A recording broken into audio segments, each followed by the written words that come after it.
Lagi demo.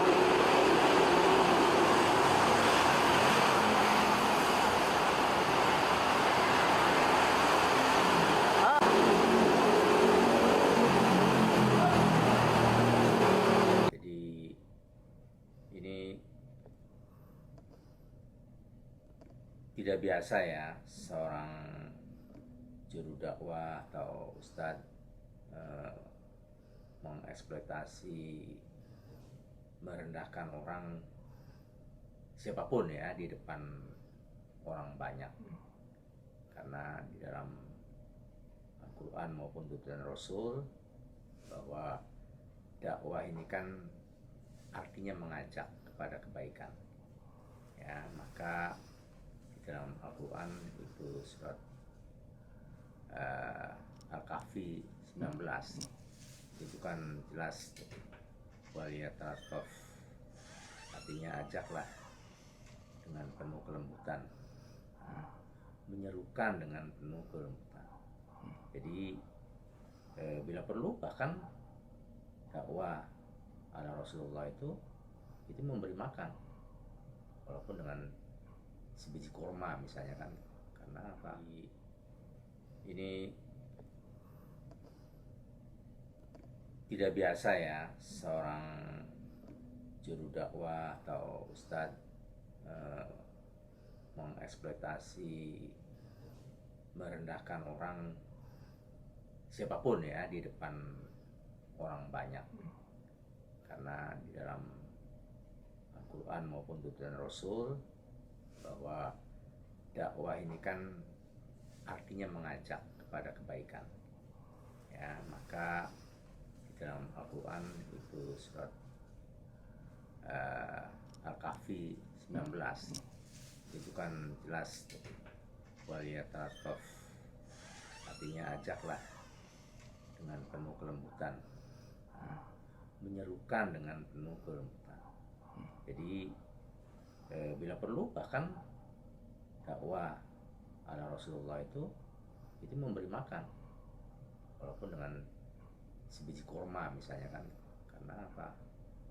Dakwah itu ya memang mengajak agar orang mengikuti, meyakini dan mengamini ajakan-ajakan yang kebaikan yang kita sampaikan. Maka kalau kemudian ada sebuah kejadian yang ya ini saya kira ini kurang pas ya, kurang tepat yang dilakukan oleh Gus Miftah, apakah sengaja atau tidak, dan kemudian menjadi bahan tertawaan bersama-sama di situ dan diikuti oleh jamaahnya, ini saya kira tidak pantas. Apalagi yang menjadi objek ketawaan itu kan pedagang ya, pedagang katakanlah pedagang asongan atau pedagang kaki lima yang memang tidak punya niatan apapun kecuali untuk berdagang dan memperoleh nafkah. Saya kira itu. Dan apa yang dilakukan oleh Gus Miftah sudah bagus ya.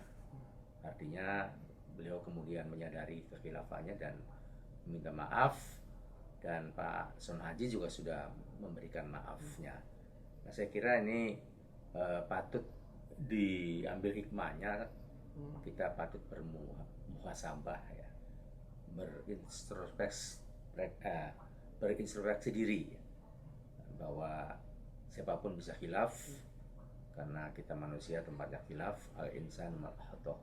Tapi ya kita semua agar berhati-hati menghindari hal-hal seperti itu. Kalau perlu sebelum berbicara ya dipilihlah kata-kata yang baik, yang lembut, atau diksi yang berguna, yang bermanfaat ya, dan jauh untuk tidak mengolok-olokkan apalagi merendahkan orang lain.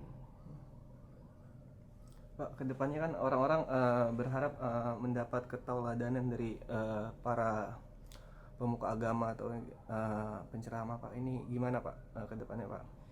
Iya, dari kasus ini kita bermuhasabah, mengambil hikmah bahwa para dai itu harus menjaga lisannya ya. Walaupun beliau itu memang penyakitnya banyak, siapapun juru dakwah, tapi tetap harus menjaga lisannya untuk tidak menyakiti apalagi merendahkan orang lain.